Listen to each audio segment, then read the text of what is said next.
This is Hidden Killers Week in Review. A look back at the most prolific stories of the week. This is Hidden Killers Live with Tony Bruschi, Stacey Cole, and Todd Michaels. The state is calling it political targeting. They're seeking the death penalty. But behind the headlines is a legal machine, one that is complex, high stakes, and slow by design. Tyler James Robinson stands accused of murdering Charlie Kirk in a calculated public attack. A note, a text, a long gun from a rooftop. But what comes next? How does a defense team fight a case like this? What happens when the death penalty is on the table? And what does the public need to understand about how the system actually works? It's a lot that's going to be happening in the coming weeks, months, years in this case. And it's important to understand what's going on before one decides to, jump on their social media and start spouting off about these horrible defense attorneys. How could someone defend him? It's their job, and they don't have a choice. And we're going to talk about that. Joining me, Eric Faddis, a criminal defense attorney and former prosecutor, to break down what's ahead and suppression battles to jury strategy to mitigation, appeals, and what justice is never, and why it's never as simple as guilt or innocence. Eric, thanks for joining us. Let's just start with the fact it's a capital case from your experience. How does a capital case immediately shift the way the defense has to approach the strategy, motion practice, and funding? Walk us through the legal terrain that gets activated the moment the state says, we're going to try and kill you. Sure, Tony. Well, obviously, it becomes truly a life or death matter for the defense side. And a life was taken on the other side, too. So extremely high stakes here. Usually, most states, especially if there is public funding for the representation, have set aside additional reserves for funding for cases like this, for experts, for mitigation, for investigation, really everything under the sun, because that's what the defense team has to explore. This is their client's life on the line. And so there, no holds barred, and they pull out all the stops. And I anticipate they're going to do that here. I'm just going to go with the very obvious question so we can get it out of the way, because everybody is going, well, he's on camera doing it. Right. He's admitted to doing it. He's got a note. His DNA's on the trigger. It's one of those, common sense would say, well, come on. But of course you have to try it. Either he has to admit guilt or it has to be tried in court. And then you have to have attorneys that represent him. Give us the explanation for the people that are out there going, who would represent him? Why do we even have to go through all this stuff? Sure. And fair question. And there are a number of answers. One is that, in our society, we don't just sort of roll over and take whatever the government says as gospel, right? They have to prove their case. And that's only a meaningful requirement if there are challenges to the case, if that case is scrutinized by the defense side. Because, we need to establish the authenticity of these alleged text messages between Tyler Robinson and his partner. We need to establish the identity of him on this surveillance video that is pretty grainy and not horribly conclusive. On top of that, if there's been a confession, we need to determine, hey, was that a false confession? Was he pressured in some way? All of these avenues need to be explored, especially when his life is now on the line. How are they going to do all of that? And do you anticipate them challenging any of these things? Because I agree, and we already got a comment, did you see the fake text messages? People are throwing their conjecture in there, and it's their opinion. Great. Do I think a lot of it's weird? Yes, I do. I think there's a lot of weirdness to this whole damn thing. So let me just say that out there right now. But, okay, that's why we have court cases. That's why this is going through a trial, or maybe it will be. So to break all this stuff down, let's take, for example, the text messages. Do you think they're going to challenge this? And then if they do, what's the process? We've seen these sort of things challenged in other cases that are not of this high of profile, but where could all of that go? Sure. So in looking at the text messages, like I said, the government has to establish that they are authentic, that they're not created by some AI, that they're not created by some investigator, that they need to establish the phone from which these, or device from which these messages were sent, and they need to establish who the sender is. So, when you look at the text, you say, oh, that seems pretty problematic for the defense, but there are, when you really break it down, a lot of requirements the prosecution has to meet. On top of that, I think defense would be remiss if they did not hold the government to their burden to establish, hey, these texts are authentic. They're from Tyler Robinson. Here's how we know that. There'll be digital forensics analysis to try and establish IP addresses, locational information in terms of where the device was used, when it was used, and by whom. And that all is going to play out in the coming weeks and months. Okay, so let's play the conspiracy road here. If they're fake, which is a huge, huge if, and I'm not saying they are by any means, but let's say, how would they prove if they're manufactured? They came from the government showing us, hey, here's what we found. I mean, I'm assuming they're not going to go forward with things that are obviously easy to find as being faked if they're faked. So that in itself presents an insane challenge of proving something is fake if it's already coming from them saying this is real. I mean, yes, I know you can forensically look at it, but this is a little different than, Joe Blow and a domestic dispute or something. There's going to be a lot of, and people will challenge this, and of course the conspiracy theorists will go nuts with it. How do you suffice that to, let's say they are legit? How do you prove to anyone that they are, and truly make someone believe that they are, if they are? I mean, it seems like it's going to be a mounting battle both ways. Oh, sure. Like you said, there's going to be a digital forensic analysis that looks at IP addresses, locational information, that kind of thing. But on top of that, what defense is probably going to do, they're going to take these text messages and they're going to look at other writings, other messages, other texts, emails from this defendant, and they're going to compare them. And they're going to say, hey, is the tone the same? Is the verbiage the same? Is the sentence structure the same? Is the syntax and grammar the same? And if there is some stark contrast between Tyler Robinson's other messages and these messages, that at least raises a specter that, hey, where did these come from? Were these really from Tyler Robinson, or were they from some other source? So there's a lot of comparative analysis that is going to be done. And they're also going to look at, hey, if the digital analytics say that this message was sent on this date from this location, but Tyler Robinson was somewhere else, well, we got a problem then. And so all of these considerations come into play. It really has changed the landscape, hasn't it? As far as defending somebody. Now we have to look at AI. We have to look at, Sora. Tony did some amazing things over the weekend with Sora, which, if you don't know what that is, it's basically AI making videos, and they're so realistic. So how do you take a look at things and go, wow, the entire nation thinks it's one thing because of a video that was released and went viral? Not saying it happened, but it could, versus what reality is. It's shocking.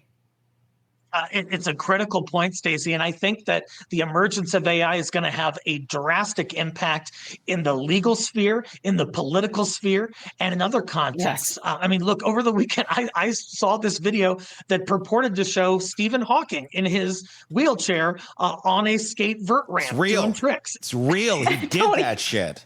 It was darn convincing for what it was. And so, we've got to look at whether things have been not only fabricated, but whether they've been augmented, whether they've been changed in some way to sort of tip the scales of justice one way or the other. And it's not only the government we got to look at, we got to look at defense potentially doing that as well. Well, and that's a scary thing, because people are going to believe what they want to believe. And if they see something that reaffirms their already held beliefs of whatever it may be, whether you think he did it or he didn't do it, or it's a conspiracy. And people will see things, and we don't know how this is going to work out yet.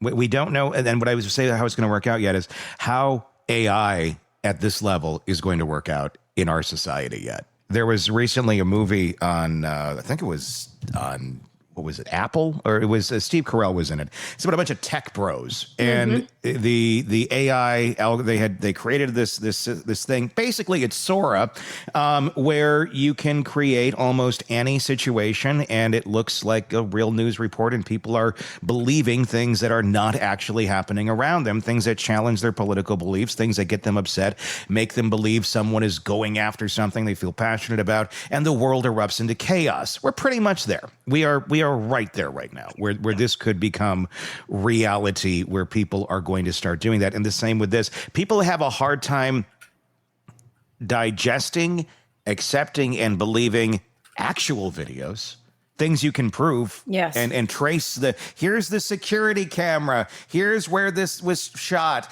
here's showing him here, here's all this, here's all these people who saw it, here's where he's on the, like, you could give a lineup of every which way that you could physically truly prove things are real, and you will still have people saying that's fake news. So what the hell are we facing when even the real stuff isn't believed, and they haven't believed it forever without this new noise coming in from the other side? Yeah, so I think from a legal perspective, this is where the burden of proof comes in. You don't, as the government, have to prove something 100% that it's absolutely true. You have to prove it beyond a reasonable doubt. And so what I would do in jury selection as a prosecutor sometimes, I would say, hey, if I told you my name was Eric Faddis and I showed you my driver's license, fake news. I had my mother come in here and say that I birthed this person, is it theoretically possible that I'm some body double, that I'm some faker who's assuming this guy's personality? I guess it's possible, but is it reasonable? And so that's where the government has to prove, hey, so long as we've proven it beyond a reasonable doubt, not all doubt, but beyond a reasonable doubt, the jury should accept it. So I think the burden does have an impact on that issue. When you saw that Stephen Hawking video this weekend, and you started to just kind of run it through your filters of like, okay, well, yeah, that's Stephen Hawking on doing stuff on a skateboard park, obviously AI, but yeah, I saw him too. I even made a few versions of it. You do have to wonder, okay, how is this going to affect like jury selection, things like that in the future? People, I mean, obviously it's already hard to find jurors that are qualified in a specific jurisdiction on any sort of high profile case based just on the social media noise and all the stuff that people consume online. We had memes, we have, people's opinions, blah, blah, blah, blah, blah, blah, blah. Keeping the topic on AI, how do you think this is going to be detrimental to going forward and finding qualified jurors, or is this just another piece of noise that society is going to find a way to filter out in some sort of way to tell real from fake? At least some people will. I don't know. I'm just curious to get your thoughts on that. Oh, sure. I mean, we're as a society, we're going to have to adapt, and there's going to be some speed bumps along the way. And look, if I'm the prosecution in a case where that's a potential issue, I'm not wanting the conspiracy folks. I'm not wanting the people who sort of think outside the box. No, I want the more mainline, standard type of thinker who can accept my position. If I'm defense, you bet I want folks who are going to question things, who are going to look deeper, who are going to think more critically into those matters, because they might find some doubt that the former group may not find. Yeah. And there's like you were talking earlier, one of the things that a lot of people are questioning is not, I mean, the texts, yes, the note, but I'd say the texts are really what people are wondering about. And look, I get it. It looks weird. The verbiage is not what one would think of a typical, 20-year-old today using. I mean, it just doesn't sound at all. I mean, if you were to just look at it on the surface and go, okay, is this a writing? What would you guess is the writer of this? You wouldn't think a 20-year-old. But he was well educated. He had good grades. He may just speak, not in dumbassanese, and he, the way most people do speak, and sometimes more educated ways of thinking, well, that doesn't sound right to me. That may just be what it is. that could easily be. But if we do compare it to other writings, which we do not have, but which we need, it's going to be challenged or challenging, I think, for anyone to digest that and believe it, even if they have other writings of him. And it's going to be even more crazy if there are other writings that come to light from, which I'm sure probably will, from school, from friends, from whatever. We're going to see other examples. And if it doesn't match up and it doesn't sound like him, there's going to be problems. Oh, 100%. And that's really a problem largely the government is going to have to deal with. Yeah. Look, they're the ones bringing the charges. They're saying this is our evidence. Okay, well, show it's authentic. Show that it's real. Prove that the defendant sent that. Even in the Young Thug case recently, there were some jail calls that were leaked. And at some point, Young Thug was saying, hey, those might have been AI. That doesn't sound like my voice. That doesn't sound like something I would say. So even when we have the vocal tone, the inflection from the alleged declarant, it's still not a firm, conclusive, final position that we can reach. And so when we have a writing, it could be even more convoluted. The AI stuff, obviously, it's all very, very new. I'm curious if you or any of your colleagues or anyone you know, and you just mentioned the Young Thug thing, but have you seen any other examples of that being challenged in court, saying that must be AI when the evidence just simply, is not favorable to the defendant? What I've seen, and this, this is an emerging technology, so there are limited examples. But one thing I have seen was that in Colorado, where I practice, there was a case where someone, a romantic partner, framed their other romantic partner by fabricating, I think they were texts, I don't remember exactly, but using some sort of AI generator. And defense was able to establish, hey, my client didn't send these, he couldn't have sent these.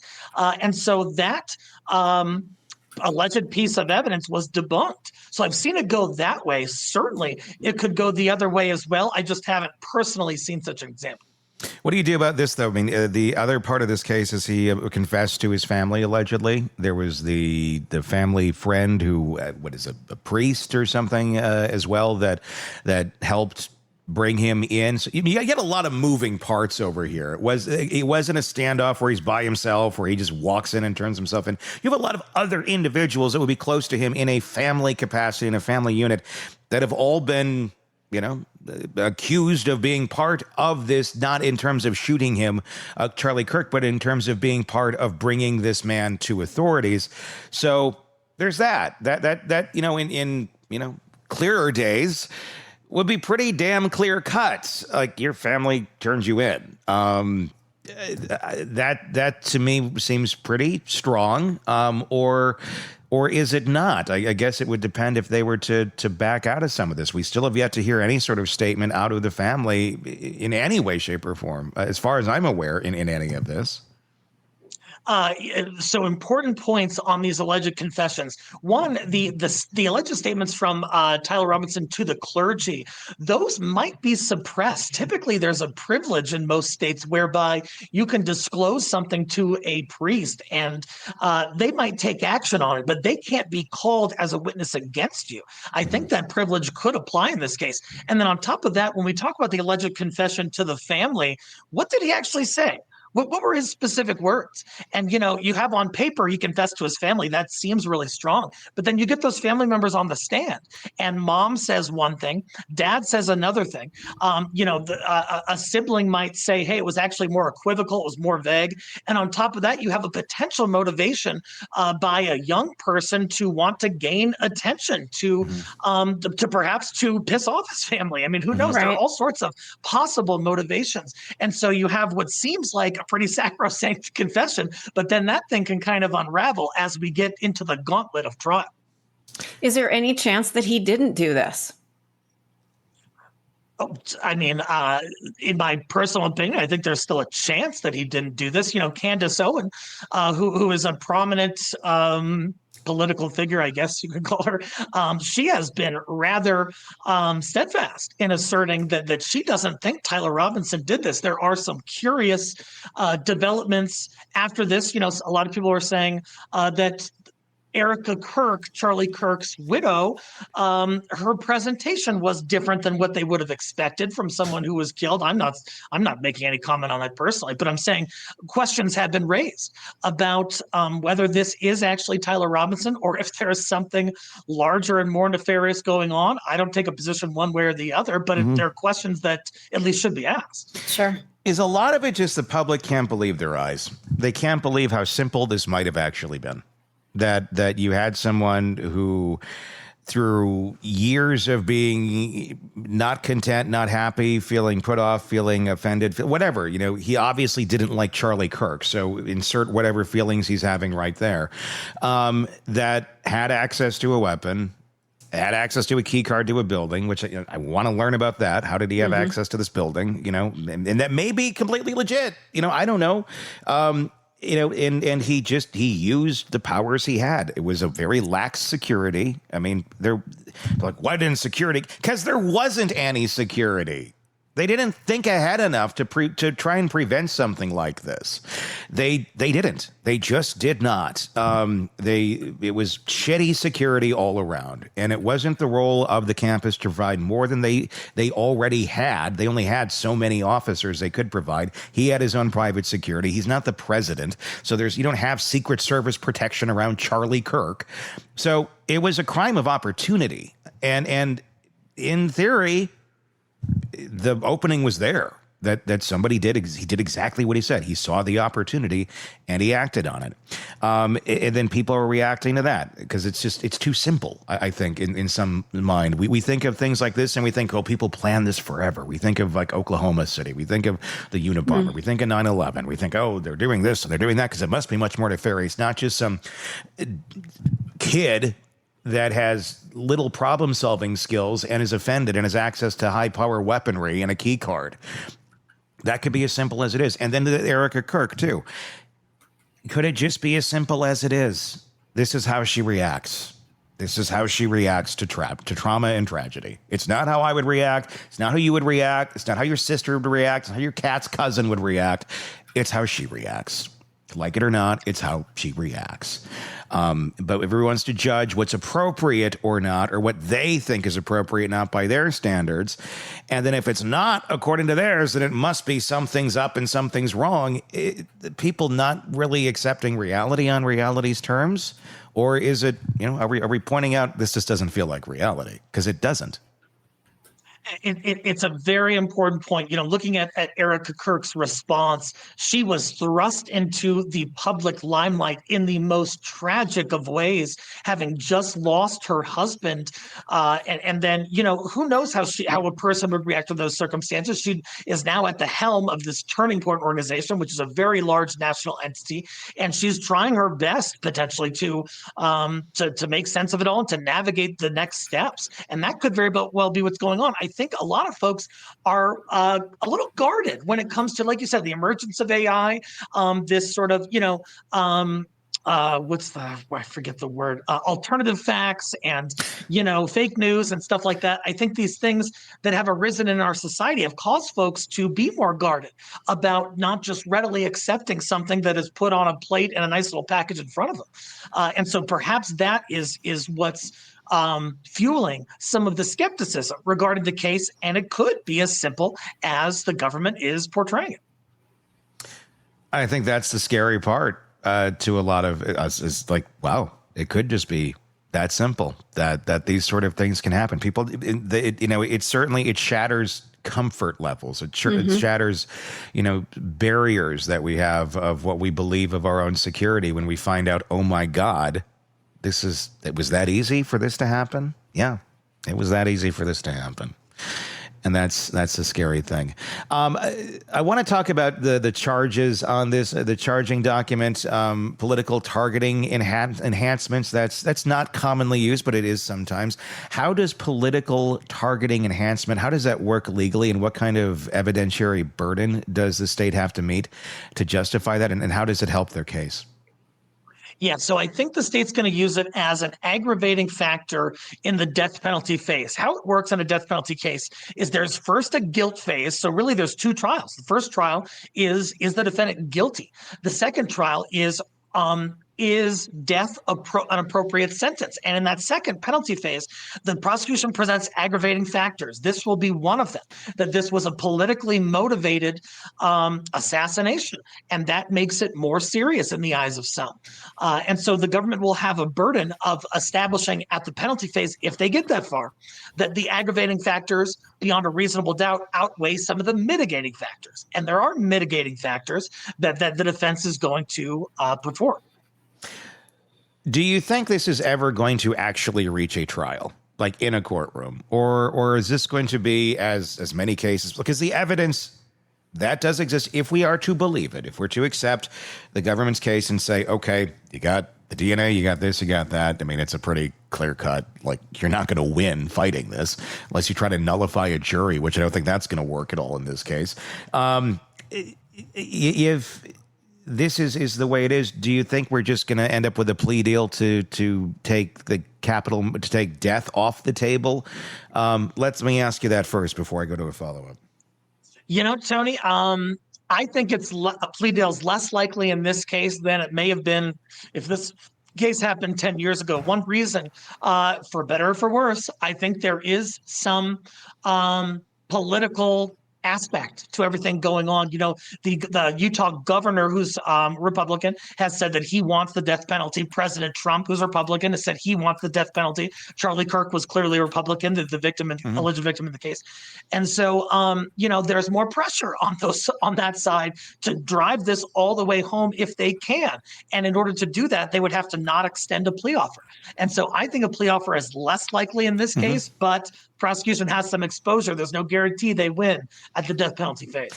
And it would also then, that in the interest of, it's not to stifle people that have conspiracy theories, but in the interest of bringing truth to light, if there's truth to be brought to that light, a trial would be the most advantageous way to do it, because all of these things would then have to be parsed out. Everything we just talked about. If there's a plea deal, all this stuff goes under the table. It's done. There's really nothing. We're not going to know. It's just going to be like, well, it's what they said. So I guess that's what it is. That's why he's going to jail for prison for the rest of his life, if there is a plea deal. If we do end up in court, all these things will go under a microscope. All these things will be examined by people more than just the federal government.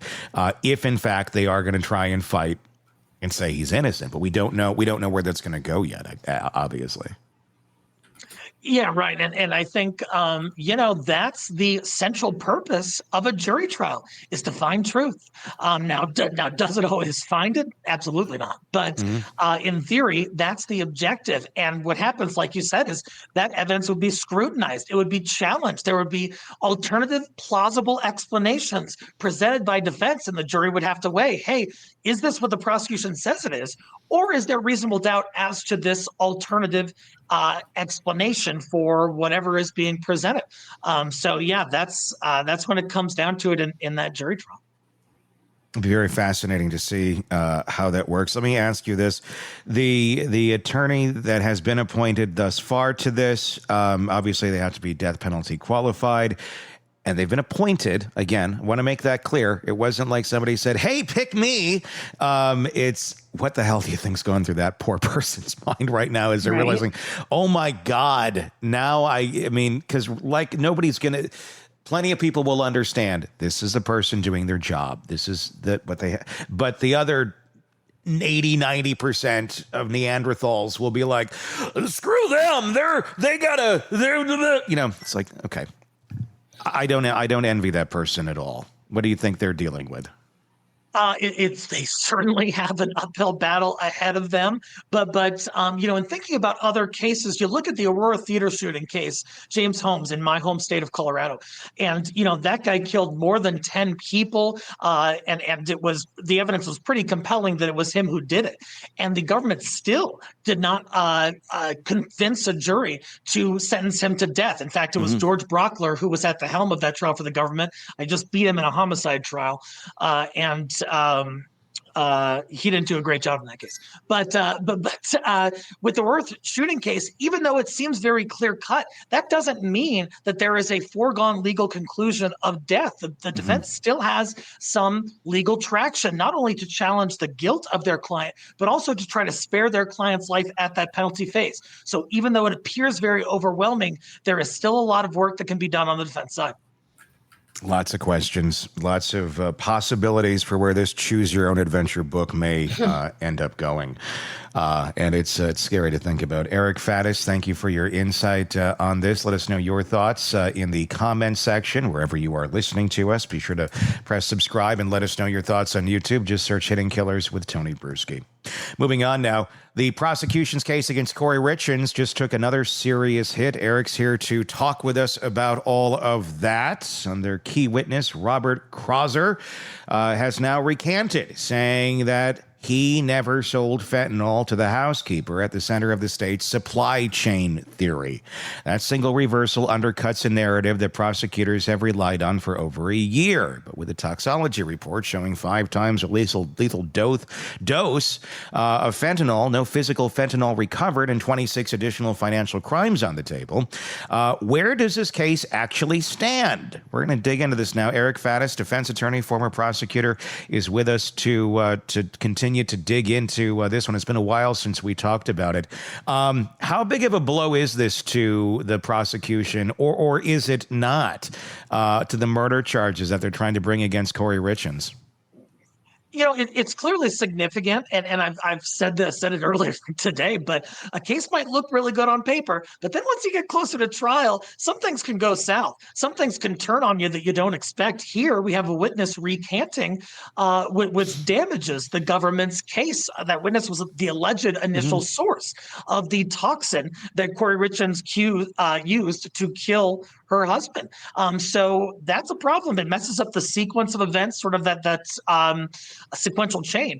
But that being said, there's a lot of other significant evidence that even if this dude is being shifty about what he did, that doesn't take away from the fact of what was found in the alleged victim's body and the other pieces of evidence you mentioned. So I think the case is still reasonably strong, but this is a blow.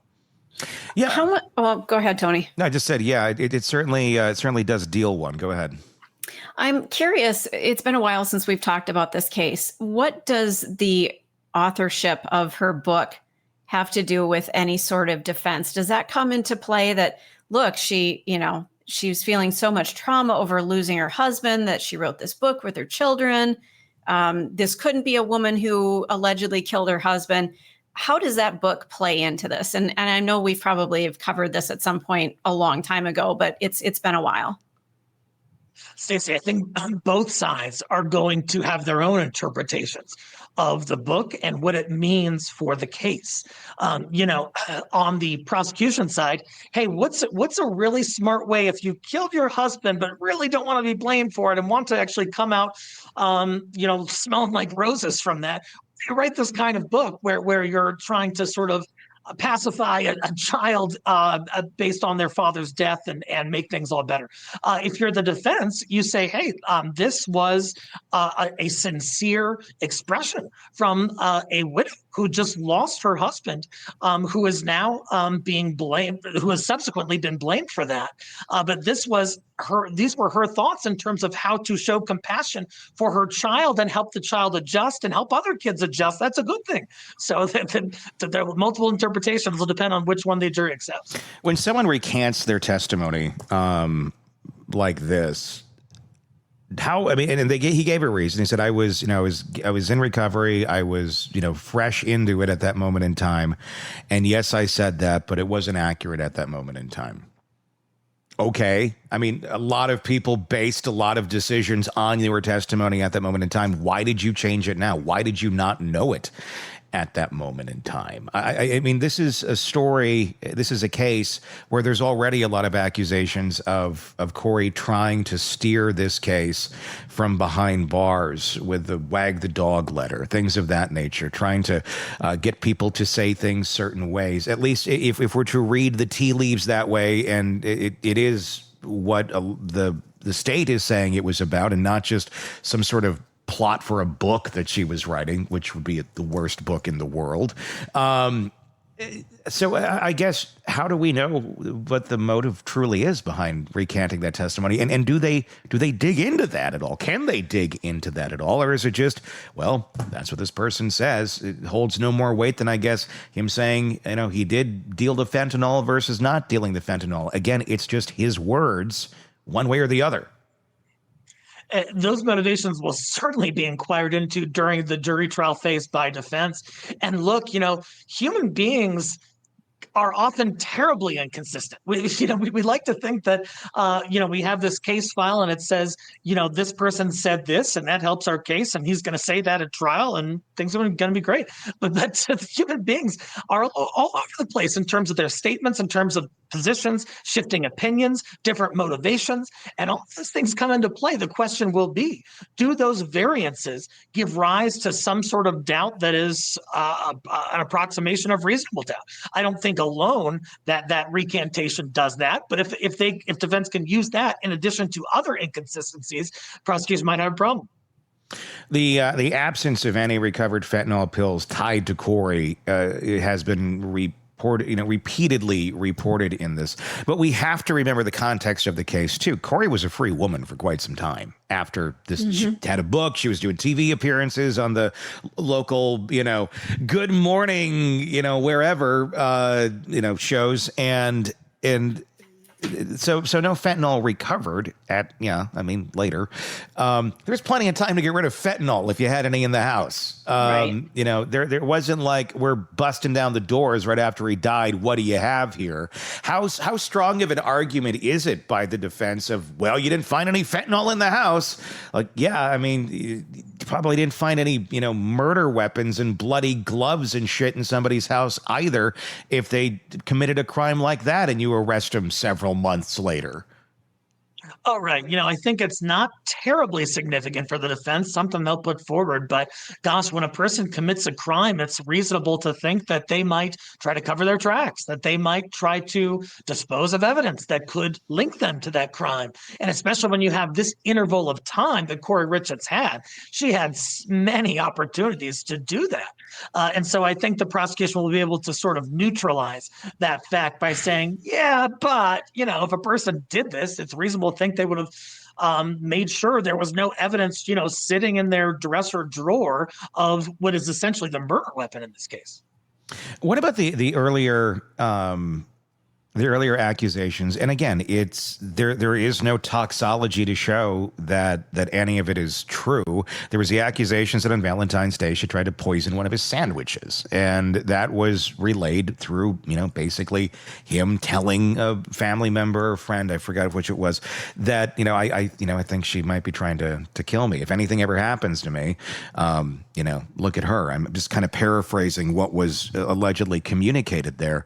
Isn't that the biggest witness of all? Well, is it? Or look, you can look at it another way too. I want to answer that question first, because I'm going to play devil's advocate here in a second. Go ahead. Yeah. So as a general rule, if someone is going to present a statement of the defendant at trial that's incriminating, they've got to do that at trial. Well, the declarant of the statement is deceased. He's not going to testify at trial. And so there arises potentially a confrontation clause issue under the Sixth Amendment, whereby the defense can't cross-examine on this alleged statement. What did he exactly say? What were his exact words? To whom did he say it? Under what circumstances? All of these aspects. And so there's a chance that the judge doesn't let it in, but if the judge does let it in, it shows a potential pattern of poisoning, which is extremely damning to the defense. We saw that in the James Craig Dennis case in Colorado. There was a similar pattern, and he's behind bars for life. It's a pattern according to him. And again, he's dead. He can't talk about it. I'm playing devil's advocate here. Or it could be showing a pattern of paranoia. It could be showing a pattern of someone who thinks that their wife is out to kill them and they're not, and is talking to their friends and family about it. And it could be showing, if you're in that situation, if you're Kouri, and you have a spouse that's not basing, there's cognitive distortions going on that are telling them that your wife is doing this, that would be a hellish type scenario to be living under. If you were Kouri and your husband is kind of feeling these ways or thinking those sort of ways, and and then you add, well, why are they thinking these sort of ways? Well, is there an underlying drug problem going on as well? Yeah, it's a fair question. Yeah, I mean, it seems like this. I mean, there could be other explanations other than just that. There is mental illness. There's disorder. I have no idea. What was going on with him. I don't know. It doesn't mean it was always diagnosed or always checked out or recognized. Again, it would be her argument against everybody else's. I'm not trying to give her, here's, try this one, Kouri. But I don't know. It's not a crazy thing to think about. Oh, sure. There are fabrications all the time. There are inaccurate accusations. Sometimes they are innocent. Sometimes they are malicious. And so all of those things could potentially explain such a statement. And that's why it's so difficult to have such a statement admitted at trial, because the decedent isn't there to be questioned, to ask about, hey, were you struggling with drugs yourself at the time? Were you struggling with mental illness at the time? Those sort of things. I'm not saying he was, and I'm not saying that somehow absolves Kouri Richins of the accusations, but I'm just saying that these are important questions when it comes to the value and weight of such a statement from a person who's no longer with us. Yeah, I mean, yeah. And again, this is another one of those cases, too, where people are looking and going, well, I certainly wouldn't do that. Like having a party at the house that your husband said, no, you shouldn't be buying. This is a bad investment for us. And the second he's dead, you're like popping bottles. It was that pretty much weird. The second after. Yeah, it was a couple days, maybe even the next day or 2 days. It's a little odd, a little strange, but so does, fireworks at your husband's funeral, But again, it's not, it doesn't necessarily mean that we know what the hell is going on in that person's mind. They could just be dealing with things extremely differently than we are, for whatever reason that may be. It's just how they deal with it. There's personality disorder, there's mental illness, there's whatever it may be. Who the hell knows? It's who they are, and that person is not you. So it's another one of those, well, that's how they are, but does it mean anything? Yeah, I mean, I've seen folks who have gone through tragedy, and some of them try their best to maintain a sense of normalcy, to maintain sort of a normal presentation to their friends, to their family. They try to keep living their lives. Sometimes they're in denial. Sometimes it's a coping strategy to try to get past this horrible thing in their life. And all of that can be completely innocent.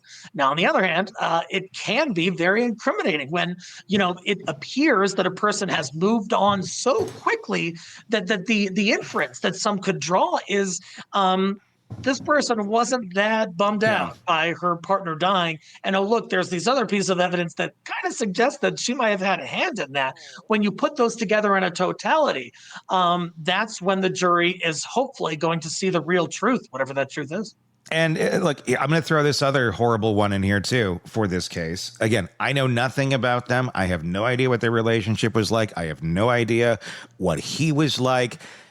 Let's say this was just a really miserable relationship and they weren't very happy together. I mean, there is some evidence of that, at least if you're to believe the testimony, the statements that have been given by family members where, it sounds like he's, paranoid that he might get killed by his wife. If you're in a very unhealthy relationship on both sides, and let's say she didn't do it, let's say this all just looks really, really horrible, but he does die of this overdose, maybe by his own hand and maybe by accident, not intentional, and he's dead.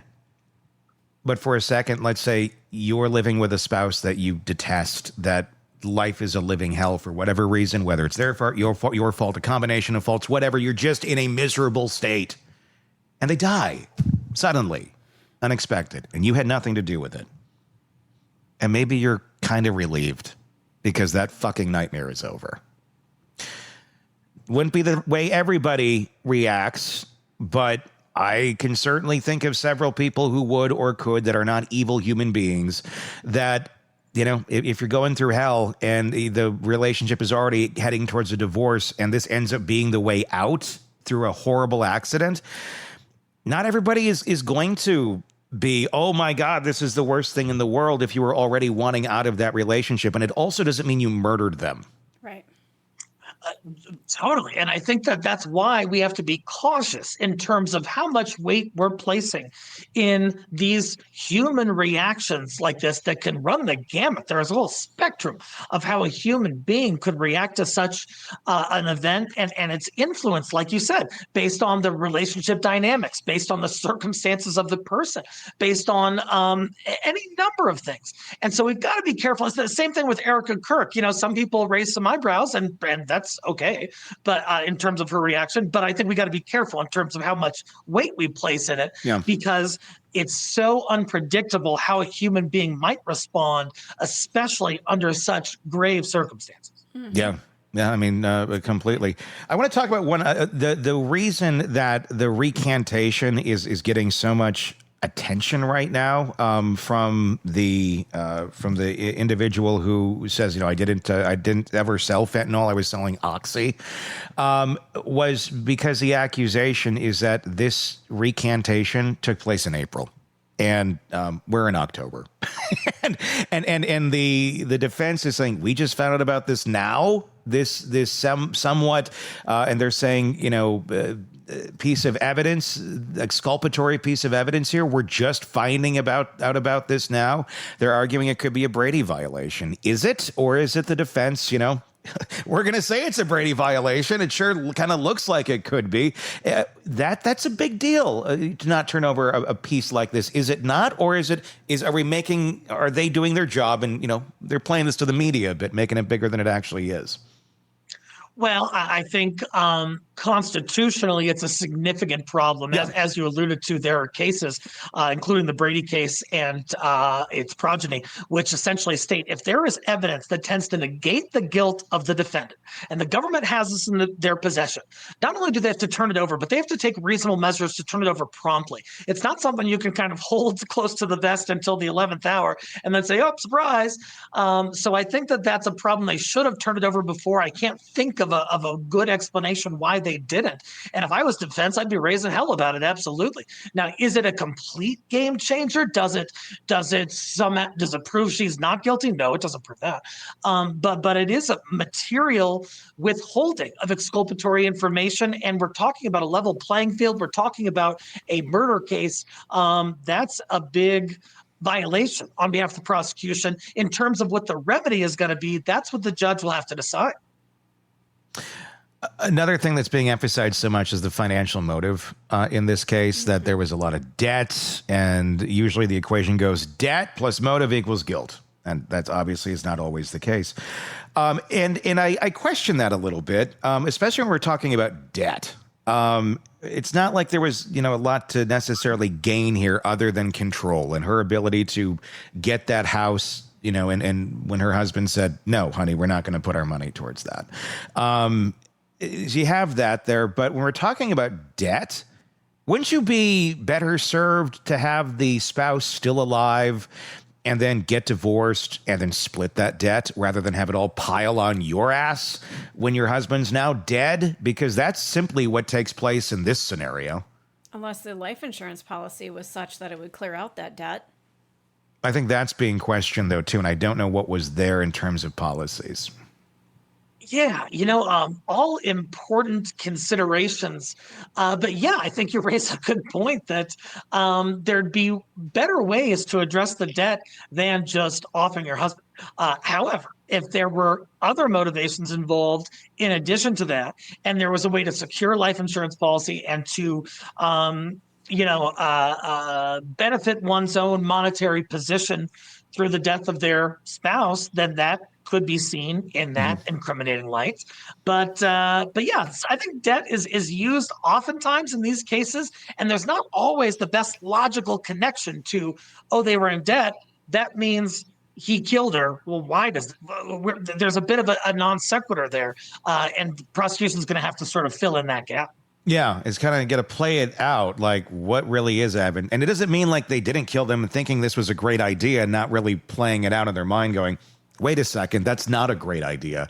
But I mean, who knows? I want to ask you this as an attorney, and we hear these phrases thrown around so much of, oh my gosh, there's terabytes and terabytes and terabytes of data to go through. 11 terabytes in this case. And yeah, that does sound like a lot on paper. Is that a lot? I mean, there's large files. Video can take up a terabyte if you have a lot of video in like one single file. And we don't know what's all in that. When you see that being thrown out there of all these terabytes of data you have to go through, what are we actually talking about when you as an attorney get that dump of data? How difficult is that to truly go through today? I know years ago, probably a different story without the tools that exist. But today, what does it really mean? I can give an example from a recent homicide case that I handled on the defense side, and the client has authorized me to disclose this. So there were more than 2 terabytes of data from a digital download from multiple devices, like I think 4 devices or so, and that contained 120,000 emails, about 100 and some thousand text messages. And granted, I didn't have to go through all of those. I didn't have to go through the emails that were 10 years old because they had such a attenuated relationship with the alleged event. So you kind of have to be strategic in how you go about it. You can hire digital forensic analysts. There are tools, like you said, including AI tools that can summarize evidence. But you got to be careful about that because you don't want to miss something, and you don't want to draw a wrong conclusion based on the AI hallucination or something like that. So that was that case. And there were more than 2 terabytes. Terabytes is a substantial amount, but they've had months. They have a defense team. These are just things that they have to get through, and so they're going to have to do it. Yeah, I mean, I know I don't use the tools. Obviously, I'm not an attorney. I have touched them a few times, when working on some cases. But I've been kind of blown away by some of it. Like, oh my God, you could really parse out a lot of information really quick. I mean, just give us some insight into some of the tools that can be used in terms of AI finding data. When you need to find something about a phone call in a case, you no longer have to have 50 legal assistants combing through everything. You can type it in and boom, boom, boom, here's what we found. I mean, it can be that easy today, can it not? Oh, it can. And in addition to criminal defense, I also do some personal injury work. And so in those cases, we have thousands upon thousands of pages of medical records, including prior records, all sorts of stuff. And there are AI systems that can digest that very quickly and you could say, hey, can you list the most significant medical procedures or even medical events in this case when we have treatment that has spanned years and years, and it can give it to you in a few minutes. And so there are ways to really be efficient and shorten the time it takes to review all of those things and distill the most salient points. We are, like 4 months out from trial on this, supposedly. It's roughly what I think we're talking about here. She is arguing, Kouri Richins is saying, because of the potential Brady violation here, I should be out on bail until then. Is that a strong argument based on what we've learned? I don't think so, in part because when a judge sees a potential Brady violation like this, the judge has to decide, what's the remedy going to be? Am I going to dismiss the whole case? Am I going to suppress evidence? Am I going to do something else? But usually that remedy has to be tied in some way to the nature of the violation, the nature of the evidence that was withheld. So you can't, I don't think it really logically follows to say, hey, the prosecution withheld this evidence about this recanted testimony. Therefore, let me go be out of custody and live a normal life until the trial. That remedy is not tailored to the nature of the violation. So I think that is a large ask for the judge, and I don't think the judge is likely to grant it. It's going to be fascinating as this one gets closer, and I'm really hoping for her next book. I like to read that first one all the time. I'm on chapter 1 because there's only one chapter, and I'm on the second page now. C Spot Run is how it starts. It's a good one. I highly recommend it. Available wherever you get books. Is it still out there? Can you buy it on Amazon? No, it's now. Oh, it's gone. We should make an AI version of it. Make a new version. Eric Faddis, as always, thanks for coming on and giving us your insight into these cases. Invaluable, as always. Really appreciate it. Oh, my pleasure. Thank you. If you have an opinion on this, you want to get your thoughts out there, please let us know it in the comment section on YouTube. Just search Hidden Killers with Tony Bruschi. You'll find us there, and you can have your voice be heard as well. Be sure to press subscribe wherever you're watching or listening as well. Until next time, for Stacy and Todd and Eric, I'm Tony Bruschi. We'll talk again real soon. Want more on this case and others? Then press subscribe now and don't miss a moment of true crime coverage from Tony Bruschi and the Hidden Killers podcast.